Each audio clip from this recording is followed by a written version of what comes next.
My name is Alex Fisher, and today I'll be talking to you about the ACT and its inaccuracies and why it should be removed or revised. Now, we all took the ACT, and it determined what college we went to and what scholarships we got or didn't. Well, what if I told you it was not the best test to determine success in college?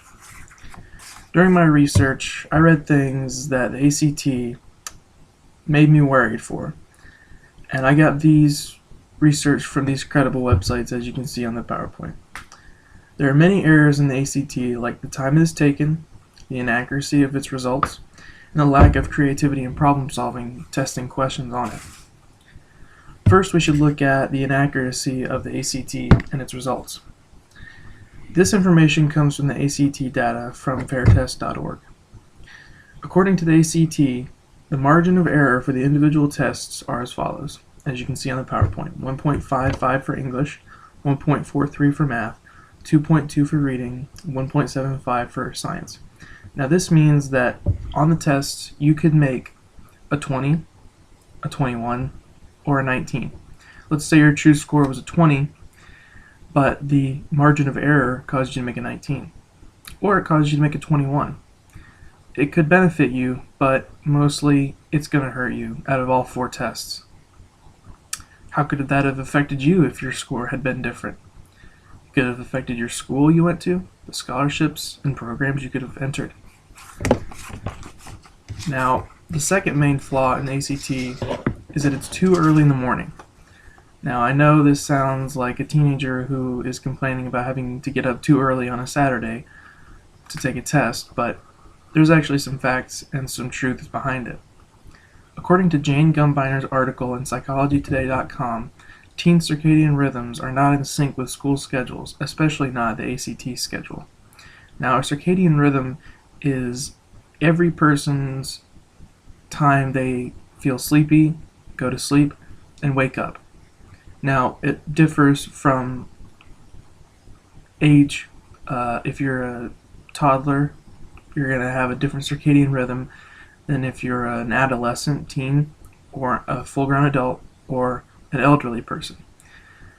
The teens' circadian rhythms match more with going to sleep later at night and waking up later in the day. And if you're sleepy during the day when you're at school, what could this affect? Well, it could make you sleepy in class, therefore giving you bad grades because you can't focus when you're sleepy. And it could actually cause accidents, because if you're so sleep deprived and you're on the road, you can nod off or just in general be just too sleepy to drive. Now, the final flaw in the ACT is that it does not test problem solving or creativity. Like all tests, the ACT tests how well you can study for it, not how much you know. Most tests are standardized. They're not specified. They're not specific for the person who is taking it. The reason they're standardized is because it's easier to give the tests if they're standardized, and they're easier to grade the scores if they're standardized. That's why they're the most popular and what's in use today in public schools. Problem solving is an important thing in college life and in life in general, and it is not tested in the ACT. And I think that's unfair, because people might have really good problem solving skills and might do well in college, but it's not tested on the ACT, and therefore they don't get in, which I think is unfair.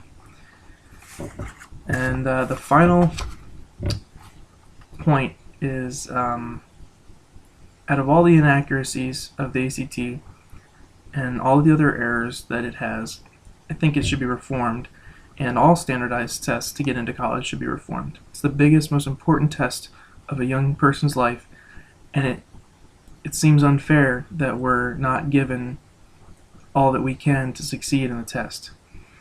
Something to think about is, what would your score have been if it had been catered to the teen world?